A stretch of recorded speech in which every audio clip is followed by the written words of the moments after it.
సరిగా చదవకపోవడం కారణం ఏంటంటే కొంత తల్లిదండ్రులు కూడా చదువు అని ఫోర్స్ పెట్టడం వల్ల వాళ్ళు కొంచెం చదవకపోవడం వల్ల కొంచెం వేరే చెడు అలవాట్లకు అలవాటు పడి మాదక ద్రవ్యాలు ఇందులో చెడు కొంచెం వ్యసనాలకు అలవాటు పడి చదవకపోగా దానికి కారణం మెయిన్ రిజల్ట్ తక్కువ రావడం జరుగుతుంది.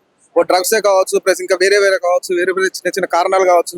ఒక అమ్మాయి కాలేజీ పోకుండా సరే చదవకుండా తల్లిదండ్రులు చదువు అని చెప్పకుండా అమ్మాయిల తల్లిదండ్రులు వాళ్ళ దగ్గర ఇంటర్కి డబ్బులు తీసుకొని కాలేజీకి వెళ్లకుండా వాళ్ళు వేరే చిల్లరగా తిరిగిపోవడం వల్ల చదువు మీద ధ్యాస తగ్గిపోయి ఈ రోజు మాదక ద్రవ్యాలు పడి స్టూడెంట్ వెనకబడిపోయింది. రిజల్ట్ అనేది తక్కువ వచ్చిందని అనుకుంటున్నాం. సార్, గవర్నమెంట్ గురించి వస్తే అన్ని ప్రెస్ మీట్లో గవర్నమెంట్ చెప్తానే ఉంది మానద్రవ్యాలని పూర్తిగా అణిచివేసాం, మానద్రవ్యాలు ఎక్కడ దొరకవు హైదరాబాద్ లో. ఎంత పెద్ద ఎత్తున గవర్నమెంట్ చెప్తూ ఉన్నా కూడా ఇంకా ఎక్కడి నుంచి మానద్రవ్యాలు వస్తున్నాయి అంటారు. ఇంకా యూత్ కి అసలు ఎలా దొరుకుతుంది? సామాన్య మనిషికి మానద్రవ్యాలు ఎలా దొరుకుతున్నాయి అంటారు యూత్ కి? ఒక సామాన్య మనిషికి దొరకకపోవడం కారణం ఏంటంటే స్టూడెంట్ కు దొరికినంత ఈ ఎక్కడ హైదరాబాద్ లో ఒకటి ఎవరికి దొరకదు.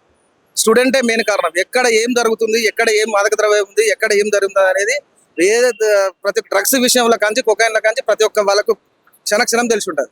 అంటే ఇప్పుడు ప్రభుత్వం దీనిలో విఫలమైందంటారా?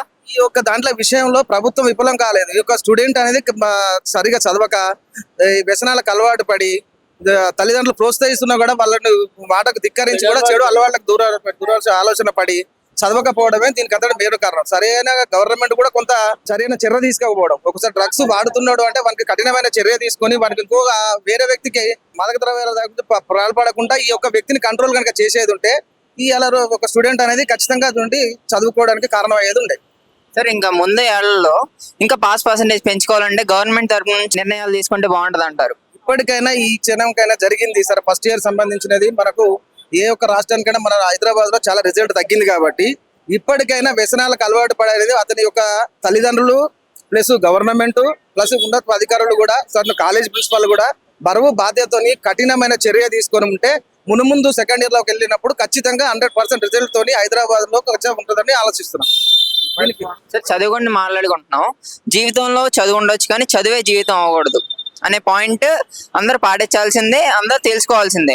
కానీ ఈ పాయింట్ పట్టించుకోకుండా చాలా మంది పిల్లలు మనసుకు తీసేసుకొని ప్రతి సంవత్సరం రిజల్ట్ రిలీజ్ అయిన ప్రతిసారి సూసైడ్ మనం చూస్తానే ఉంటున్నాం. ఏ సంవత్సరం కూడా సూసైడ్ లేని రిజల్ట్ ఏ రోజు మనం చూడట్లేదు.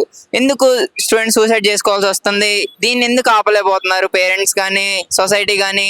అసలు ఏం జరుగుతుంది అంటారు లోపల? దీనికి కారణం ఏంటంటే వీళ్ళు సరిగా చదవక వీళ్ళు ఏం చేస్తున్నారంటే ప్రతి ఒక్క వేరే వ్యసనాలకు అలవాటు పడి చదవకపోవడం వల్ల అటు పేరెంట్స్ తోని ఒత్తిడి వల్ల ఇటు లెక్చరర్ ఒత్తిడి వల్ల కాలేజ్ యజమాని ఒత్తిడి వల్ల రిజల్ట్ వస్తుందో రాదో తల్లిదండ్రులకు ఏం చదవనని చెప్పుకోవాలి, ఇటు కాలేజ్ ఫీల్ కట్టి మమ్మల్ని ఏం పెట్టుకోవాలంటే ఎటు తట్టుకోలేక అటు కాకుండా ఇటు కాకుండా మధ్యలో జీవితాన్ని వ్యర్థం చేసుకుంటున్నారు. ఇది ఇప్పటికైనా కూడా ఖచ్చితంగా వీళ్ళు 100% రిజల్ట్ రావాలంటే తల్లిదండ్రుల పోషణతో గురువు గారు చెప్పినట్టు విని ఎదురు కాలేజీలో మంచి పేరు తెచ్చుకొని వ్యసనాలకు అలవాటు పడకుండా తల్లిదండ్రులకు న్యాయం చేయాలి.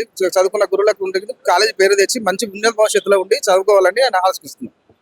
నెక్స్ట్ ఇయర్ చదివే పిల్లలకు మీరు ఏ సలహాలు ఇవ్వాలనుకుంటున్నారు? చదివే పిల్లలకు ఇప్పటికైనా కొంత రిజల్ట్ తగ్గింది కాబట్టి మీరు ఇకనైనా ఈ యొక్క రిజల్ట్ తగ్గింది కాబట్టి ఇంకనైనా వ్యసనాలకు పాల్పడకుండా మంచిగా చదువుకొని తల్లిదండ్రులు చెప్పిన మాటతోని గురువులు చెప్పిన బోధనతోని విద్యాబోధనతోని మంచి చదువుకొని ఉన్నత శిఖరాలకు ఎక్కాలని మా యొక్క కోరిక.